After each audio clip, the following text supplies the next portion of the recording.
नमस्कार, स्वागत है आप सभी का। आज के इस वीडियो में हम संधि और समास में अंतर को जानेंगे। संधि और समास में क्या अंतर है स्पष्ट करेंगे। आइए शुरू करते हैं, ध्यान दीजिएगा। दोस्तों, संधि का शाब्दिक अर्थ जोड़ होता है। दो निकट वर्णों के मेल से यानी दो पास के वर्ण मिलने से, आपस में जुड़ने से जो विकार उत्पन्न होता है, विकार का मतलब परिवर्तन, उसमें जो परिवर्तन होता है, बदलाव होता है, उसे संधि कहते हैं। कैसे दोस्तों? उदाहरण से समझिए। विद्या धन आलय। संधि में पहले पद का अंतिम वर्ण और दूसरे पद का शुरू का वर्ण आपस में जुड़ता है।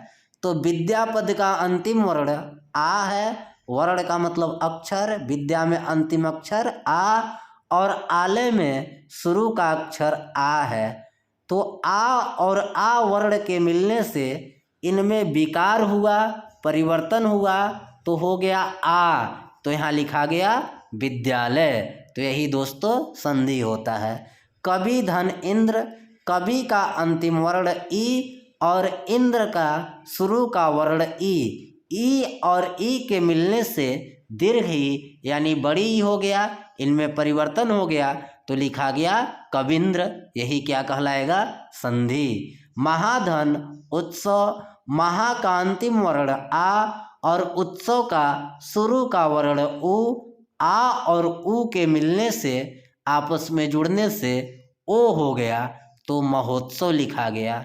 तो दोस्तों, दो निकट के वर्ण आपस में मिलने से, जुड़ने से उनमें जो परिवर्तन होता है, बदलाव होता है, उसे संधि कहते हैं।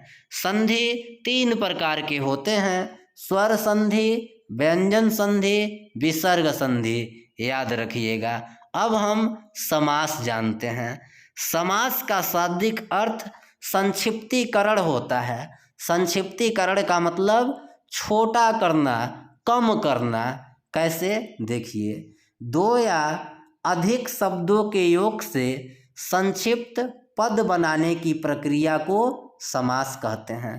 कहने का मतलब, जब दो या दो से अधिक शब्दों को आपस में जोड़कर एक छोटा शब्द बनाया जाए, तो यही प्रक्रिया यानी नियम समास कहलाएगा।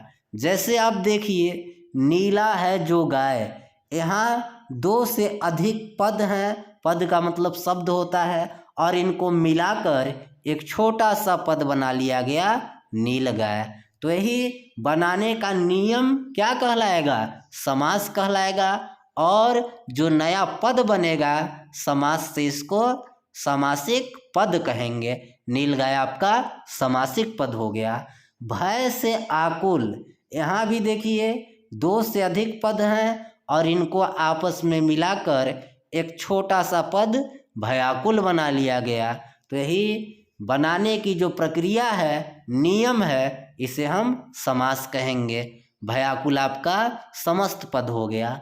9 ग्रहों का समूह। दो से अधिक पद हैं और इनको मिलाकर एक छोटा पद बनाया गया, नवग्रह। संक्षिप्त छोटा पद हो गया। तो जब दो या दो से अधिक शब्दों को जोड़कर एक छोटा संक्षिप्त पद बनाया जाए, तो इसी नियम को हम समास कहते हैं। दोस्तों, समास के 6 भेद होते हैं। ऑलरेडी इस पर वीडियो बना हुआ है, लिंक डिस्क्रिप्शन में दे दूंगा, वहाँ से आप देख लीजिएगा। समास कभी नहीं भूलेंगे। पहला तत्पुरुष समास, दूसरा अव्ययी भाव समास, तीसरा द्विगु समास, चौथा द्वंद्व समास, पांचवा कर्मधारय समास, छठा बहुव्रीहि समास। संधि का मतलब, संधि में आपस में दो वर्ण जुड़ते हैं और समास में आपस में दो शब्द जुड़ते हैं। यही मूल अंतर है। धन्यवाद दोस्तों।